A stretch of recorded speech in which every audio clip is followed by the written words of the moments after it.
사랑과 은혜가 충만하신 하나님 감사합니다. 오늘도 주님 전에 나왔습니다. 오늘 이 아침 시간 주님께 간절히 구하며 기도하는 우리의 외침과 부르짖음에 신실하게 응답하시는 하나님을 믿음으로 바라봅니다. 주님 주시는 말씀을 먼저 우리 마음속에 채워놓고 우리도 예수님처럼 우리가 그리스도인 된 삶을 살아가는 것을 드러내고 밝히고 또 그런 은혜의 삶을 많은 사람들에게 보이고 알리는 것을 즐겁게 여기며 감사의 조건으로 삼을 수 있는 저희들 될 수 있도록 도와주시옵소서. 세상이 어지러울수록 또 세상이 죄악으로 만연할수록 우리는 세상의 빛이 되고 세상의 소금이 되어야 될 것을 잘 알고 사명으로 받아들이고 있습니다.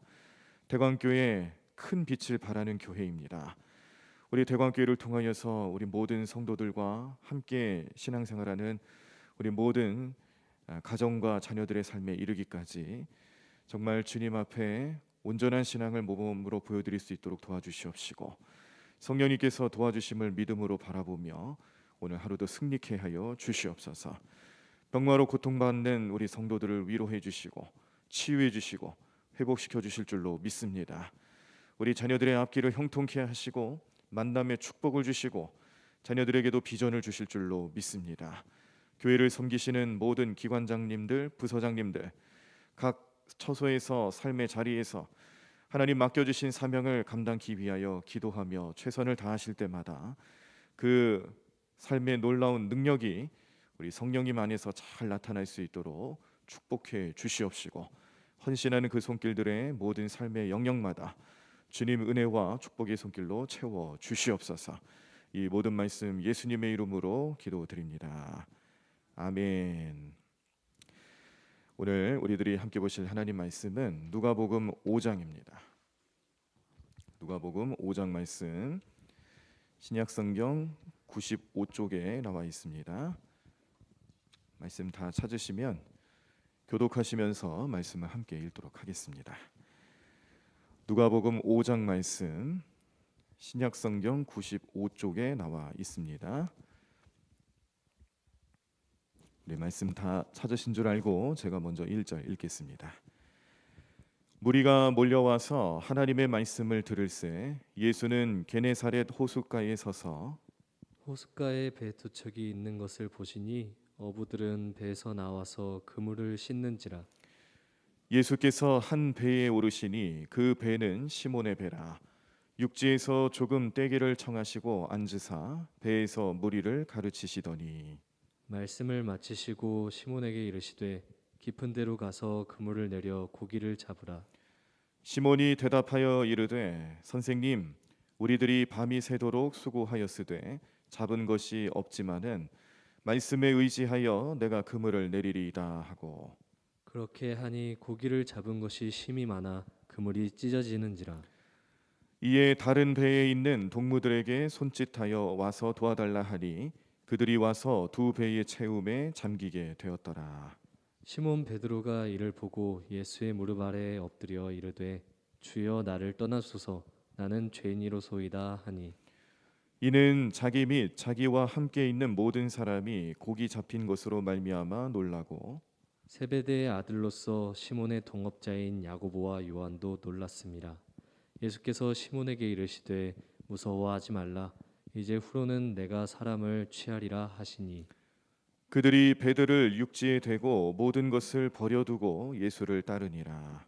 예수께서 한 동네에 계실 때에 온몸에 나병 들린 사람이 있어 예수를 보고 엎드려 구하여 이르되 주여 원하시면 나를 깨끗하게 하실 수 있나이다 하니 예수께서 손을 내밀어 그에게 대시며 이르시되 내가 원하노니 깨끗함을 받으라 하신대 나병이 곧 떠나니라. 예수께서 그를 경고하시되 아무에게도 이르지 말고 가서 제사장에게 내 몸을 보이고 또 내가 깨끗하게 됨으로 인하여 모세가 명한 대로 예물을 드려 그들에게 입증하라 하셨더니 예수의 소문이 더욱 퍼짐에 수많은 무리가 말씀도 듣고 자기 병도 고침을 받고자 하여 모여오되 예수는 물러가사 한적한 곳에서 기도하시니라. 하루는 가르치실 때에 갈릴리의 각 마을과 유대와 예루살렘에서 온 바리새인과 율법 교사들이 앉았는데 병을 고치는 주의 능력이 예수와 함께 있더라. 한 중풍병자를 사람들이 침상에 메고 와서 예수 앞에 들여놓고자 하였으나 무리 때문에 메고 들어갈 길을 얻지 못한지라 지붕에 올라가 기와를 벗기고 병자를 침상째 무리 가운데로 예수 앞에 달아내리니 예수께서 그들의 믿음을 보시고 이르시되 이 사람아 내 죄사함을 받았느니라 하시니 서기관과 바리새인들이 생각하여 이르되 이 신성 모독하는 자가 누구냐 오직 하나님 외에 누가 능히 죄를 사하겠느냐.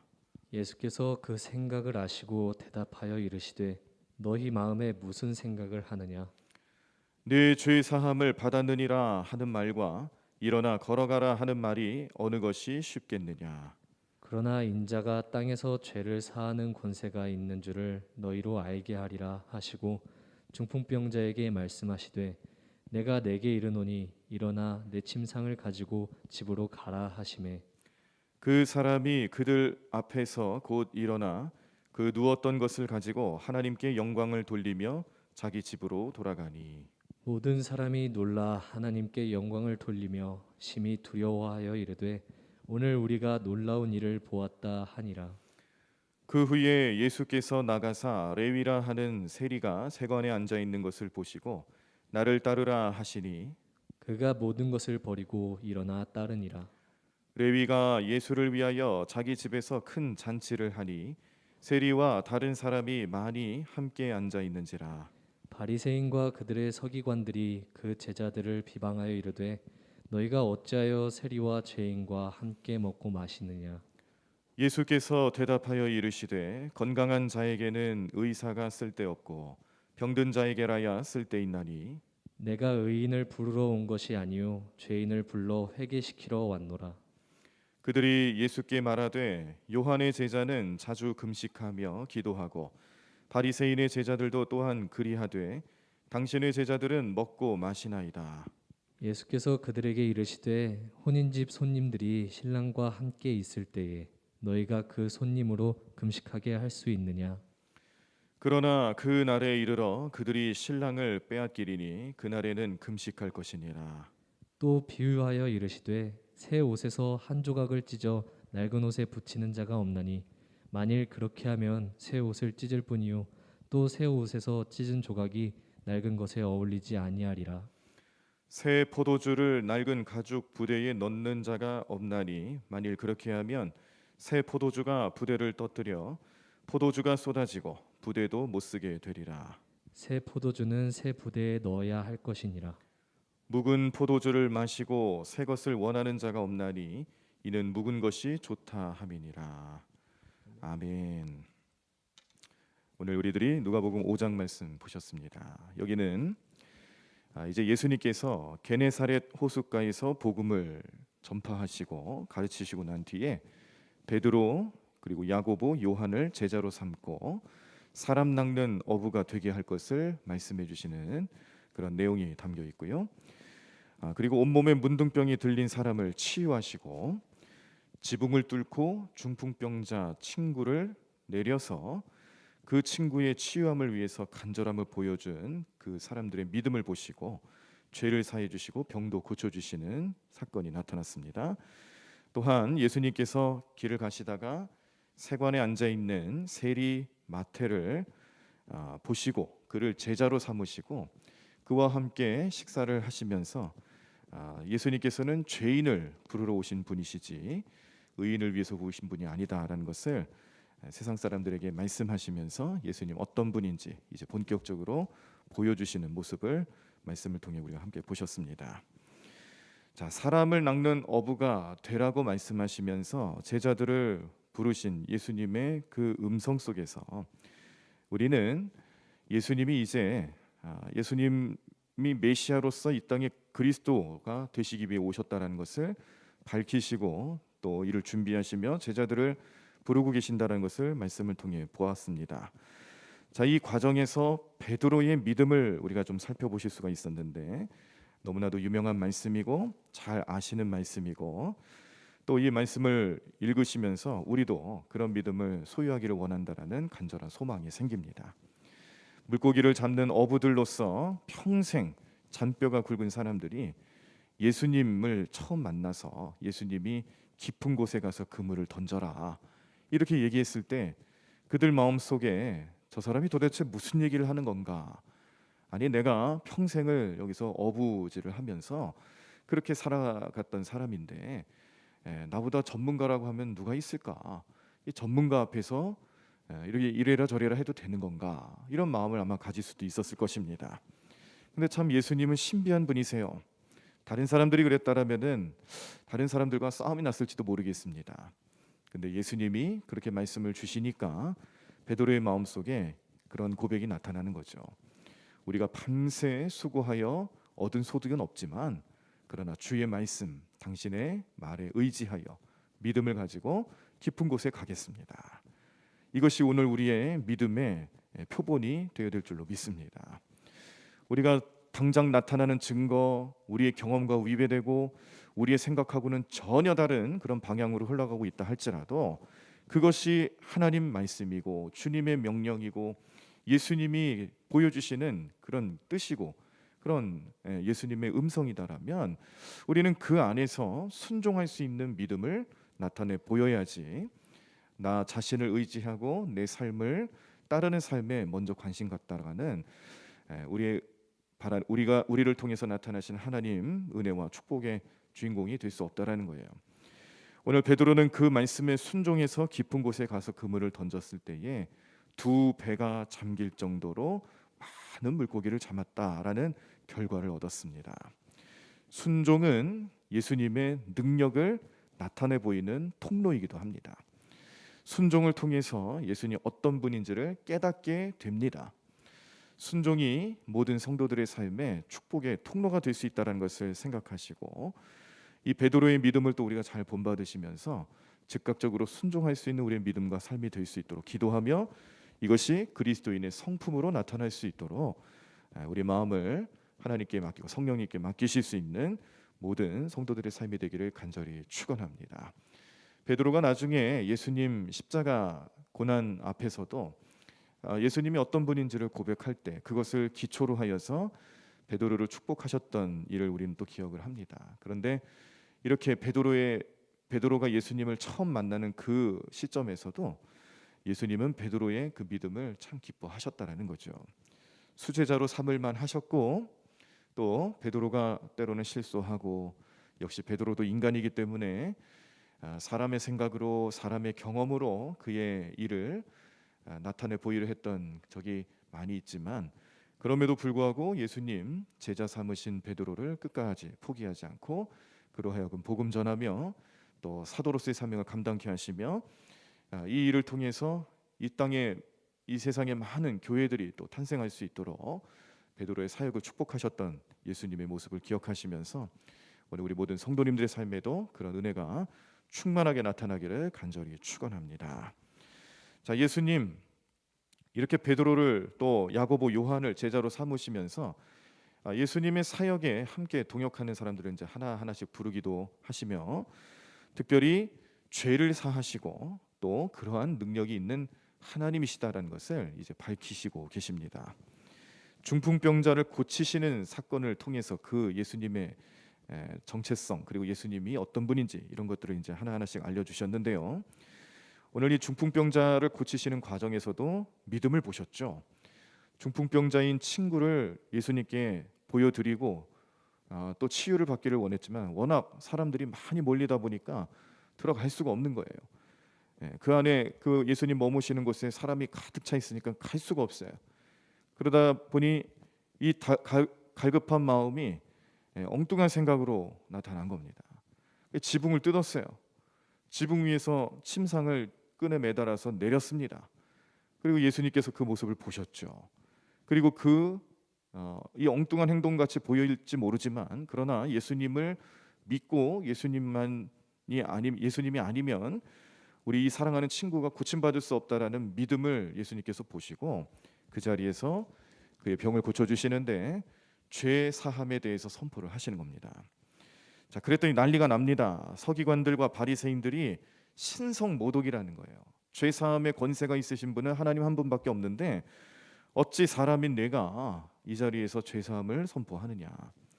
오늘 본 말씀의 24절을 보시면서 예수님은 그러한 능력이 있으신 분이다라는 것을 다시 한번 깨닫게 하십니다. 24절, 그러나 인자가 땅에서 죄를 사하는 권세가 있는 줄을 너희로 알게 하리라 하시고 중풍병자에게 말씀하시되 내가 네게 이르노니 일어나 네 침상을 가지고 집으로 가라 하시매라고 말씀하십니다. 자, 예수님이 신성모독한다라고 생각하는 서기관들과 바리새인들 그 생각을 아셨어요. 이게 참 무서운 일입니다. 예수님이 우리의 생각을 아신다라는 거예요. 우리의 생각을 읽을 수 있다, 알 수 있다라는 것은 우리 안에 다른 사람들에게 보이기 싫은 그런 온갖 죄악된 현장과 생각과 과거 이게 다 드러난다라는 거예요. 그래서 베드로가 예수님의 이 놀라운 능력을 경험하고 제자로 선택받을 때도 예수님을 기쁨으로 맞이했던 현장이 아니다는 거 잘 아시죠? 예, 두 배가 가득 잠길 정도로 물고기를 잡았을 때에 예수님을 베드로가 나의 참된 구주십니다. 예수님 나를 제자로 받아주시옵소서. 이렇게 하면서 기쁨으로 받아들인 게 아니에요. 예수님을 두려워했어요. 그 이유는 다른 것 아닙니다. 베드로는 죄인이거든요. 자기를 죄인이라 고백합니다. 예수님처럼 위대한 정말 대단한 능력, 하나님이라야 할 수 있는 능력을 보여주는 그분 앞에서 자기는 너무나도 큰 죄인인 거예요. 죄가 드러날 수밖에 없다는 걸 잘 안 거죠. 그래서 예수님 보고 멀리하시라고 그런 겁니다. 가까이 할 수가 없는 거예요. 그런데 예수님 베드로를 죄를 용서하시고 받아들이시고 제자로 삼으시는 거죠. 그러니 서기관들과 바리새인들의 마음 읽는 거 예수님 아무것도 아니겠죠. 그들 마음속에 예수님을 신성모독한다라고 핀잔하고 있을 때에 예수님께서는 내가 그런 능력이 있는 사람이라는 것을 보여주시는 거예요. 감추시지 않았습니다. 그리고 세리, 마태, 레위를 만났습니다. 마태가 즉시 예수님을 따르면서 예수님을 위해 자신과 같이 함께 일을 하는 다른 세리들과 또 친구들을 초청해서 잔치까지 벌이는데 여기서도 사람들이 수군거리기 시작하죠. 왜냐하면 세리라는 직업은 단순히 세금만 걷는 그런 직업이 아니라 직업 자체가 죄입니다. 죄를 지을 가능성이 많은 그런 직업이었다는 뜻이에요. 정직하게 해도 매국노라는 이야기를 들을 만한 그런 위치였습니다. 그런데 그것도 모자라서 보편적으로 우리가 보통 이런 얘기를 관행이라고 얘기하죠. 관행으로 하는 일들이 뭐였냐면 더 많이 걷어서 내 것을 먼저 취하고 그 나머지 정해진 금액을 로마 정부에 갖다 바치는 일을 이 세리들이 했다라는 거죠. 그러니까 이 일을 사람들이 곱게 볼 리가 없습니다. 죄인으로 여겼고 또 도둑질하는 사람으로 여겼고 사람들 사이에서는 같은 민족이라 할지라도 그들을 받아들이지 않는 영적으로 딸을 시키는 거예요. 그렇게 해서 이 세리들을 미워하고 있었던 그런 모습을 오늘 이 레위를 통해서도 좀 보실 수가 있는데, 자 그런데 사람들이 생각하는 죄인 이 세리 업무를 보고 있는 사람들을 예수님께서 함께 하고 있다. 또 그 제자들이 함께 식사하고 있다. 그 모습을 가만히 놔둘 리가 없습니다. 여론이 형성됩니다. 예수님이란 분이 뭐 이런 경우가 있나? 아니 이 사람도 유대인 아닌가? 그런데 왜 이렇게 죄인들과 함께하는가? 이 죄인들과 함께하는 자리에 어떻게 의롭게 볼 수가 있겠는가? 이런 얘기들이 수근수근 거리기 시작하는 겁니다. 자, 그랬을 때 예수님께서 또 이런 말씀을 주세요. 오늘 본문 말씀의 31절과 32절에 예수께서 대답하여 이르시되 건강한 자에게는 의사가 쓸데없고 병든 자에게라야 쓸데있나니 내가 의인을 부르러 온 것이 아니요 죄인을 불러 회개시키러 왔노라라고 말씀하시는 겁니다. 예수님 어떤 분인지 다시 한번 말씀 주시는 거죠.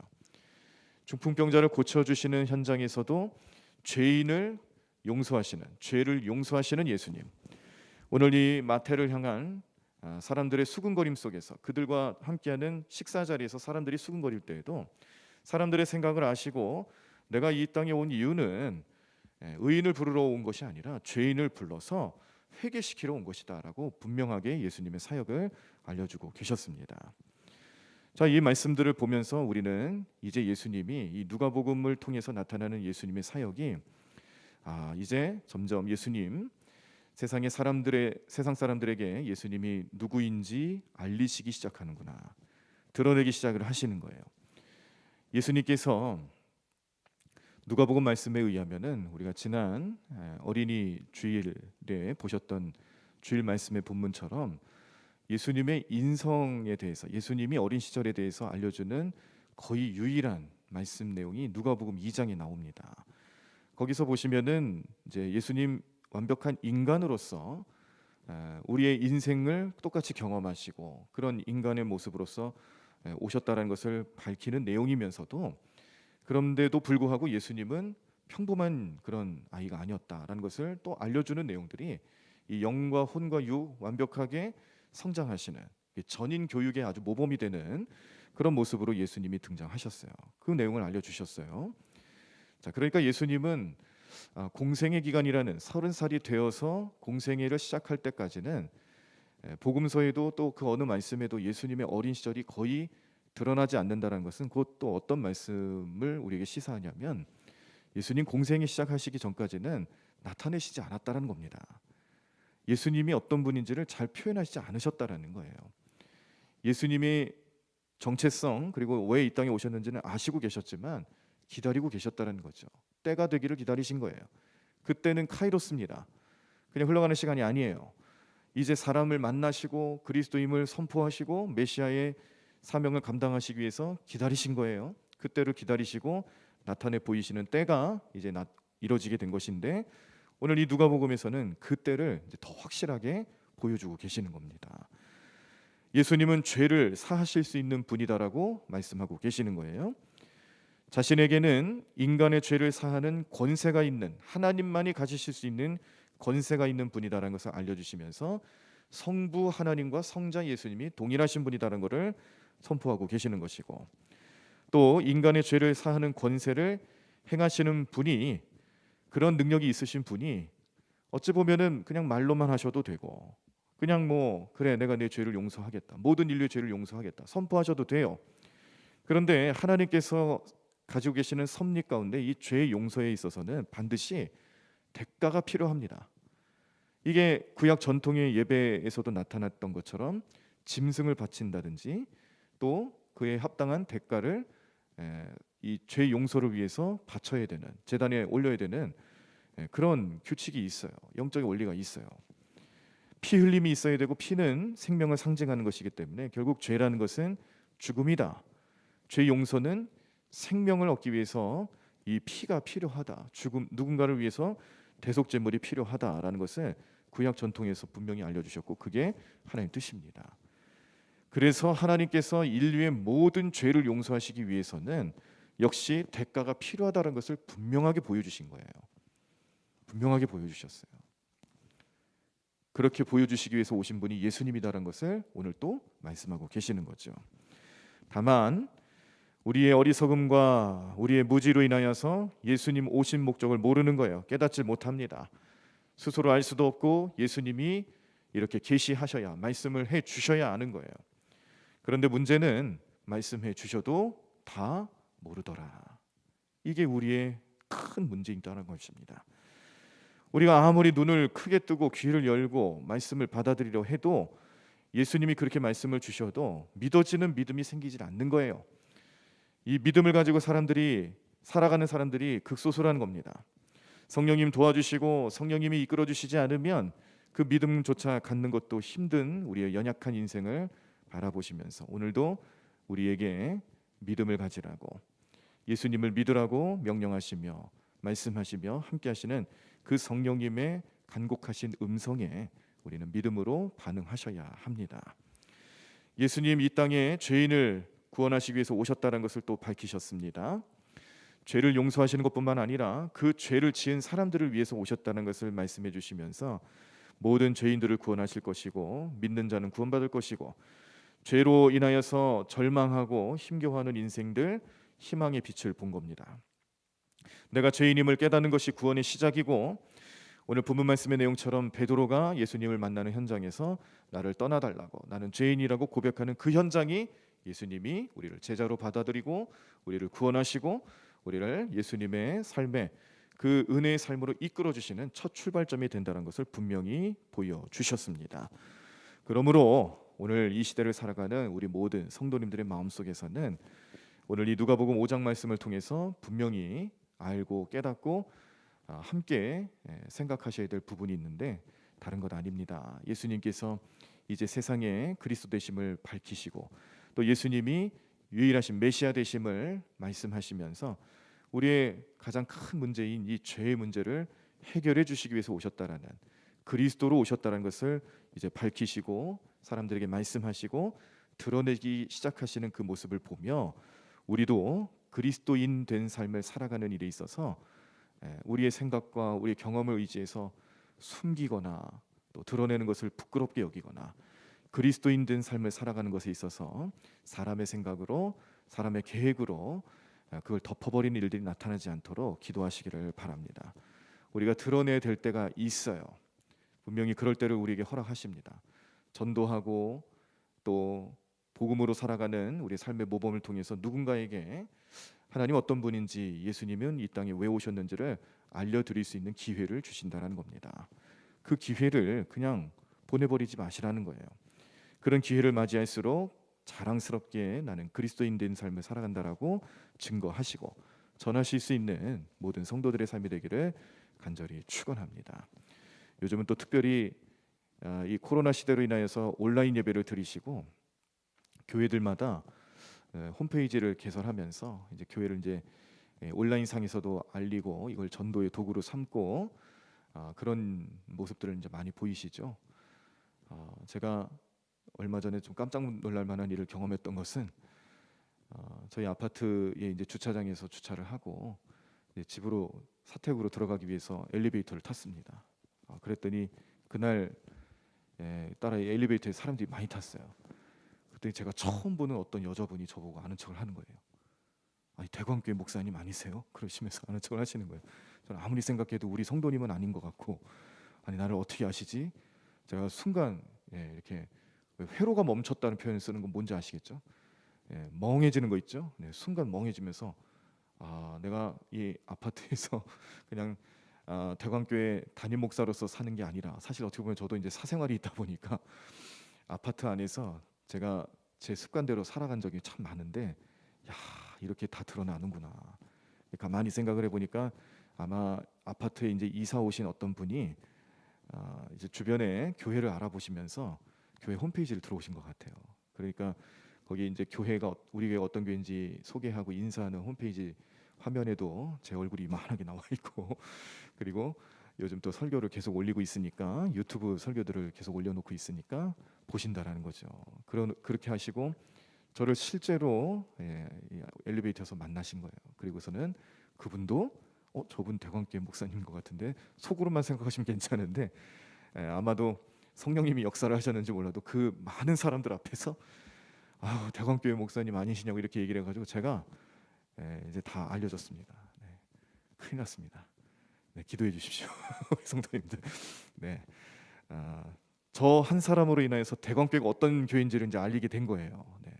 근데 제가 이게 사실은 두렵고 떨리는 모습도 물론 없지 않아 있습니다만은 이걸 자랑스럽게 생각해야 된다는 거죠.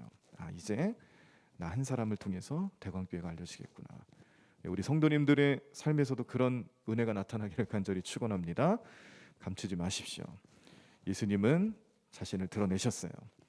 예수님 어떤 분인지 분명히 밝히셨어요. 우리도 그렇게 살아가셔야 하고 실제로 초대교회 현장에서도 그런 일들에 있어서 결코 부끄러워하지 않았습니다. 우리가 잘 아는 기독교 상징 중에 익투스 기억나시죠? 우리 주일 찬양팀도 익투스라는 이름을 쓰고 있는데 익투스라는 말은 헬라어로 물고기라는 단어입니다. 근데 이 물고기라는 말의 철자가 이 철자가 하나하나 가지고 있는 단어를 조합해서 그걸 익투스로 만든 건데 다 알고 계시겠지만 다시 한번 제가 좀 소개를 해드리면 이에수스, 크리스투스, 데오스, 휘오스, 소테르라는 말의 이니셜 앞글자를 따서 모아보니 익투스가 된 거예요. 예수스는 예수를 말하는 거고 크리스투스는 그리스도, 데오스라는 말은 하나님이란 뜻입니다. 휘오스는 아들이에요. 소테르는 구세주란 뜻입니다. 그러니까 이 말을 종합해 보면 예수 그리스도는 누구의 아들이에요? 하나님의 아들이고, 소테르 구원자라는 뜻, 구세주란 뜻인데 그 하나님의 아들이 구세주로 오셨다는 뜻이죠. 이걸 익투스라는 상징으로 이제 표현을 해서 초대교회 성도들은 그걸 자신들의 정체성으로 표현을 했다는 겁니다. 우리가 잘 아는 영화 배너라는 영화에서도 보면은 나중에 이제 그 배너가 그 초대교회의 어떤 성도를 만나는 그런 일이 있어요. 네, 이게 식사하는 자리에서 만나는데 이 배너가 제가 좀 확실하게 생각이 안 나네. 배너인지 아니면은 바라바의 일생을 말하는 건지 제가 좀 확실하게 나중에 다시 한번 소개를 해드리도록 하겠습니다. 네, 어쨌든 그 초대교회 현실을 소개해주는 장면이 나오는데 거기서 식당에서 식사를 하는 자리에서 그 식당 종업원이 그리스도인이었던 거예요. 그래서 물을 좀 살짝 흘립니다. 그리고 손에 물을 찍어서 이 식탁에다가 이 물고기 모양, 익투스 모양을 그려 넣죠. 그렇게 초대교회 현장에서는 자신의 정체성을 이 물고기 모양으로 표현을 했어요.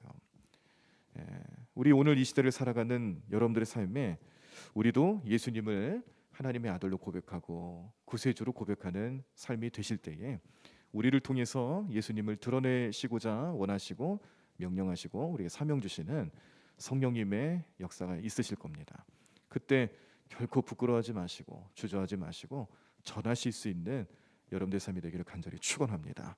예수님도 오늘 말씀을 보니 나 같은 죄인을 위해서 이 땅에 오셨다는 것을 분명히 밝히시고 거기에 대해서 분명히 사람들이 또 오늘 신성모독이다, 또 죄인들과 함께한다 그러면서 반응을 했어요. 예수님께 부정적인 반응을 분명히 하고 있습니다.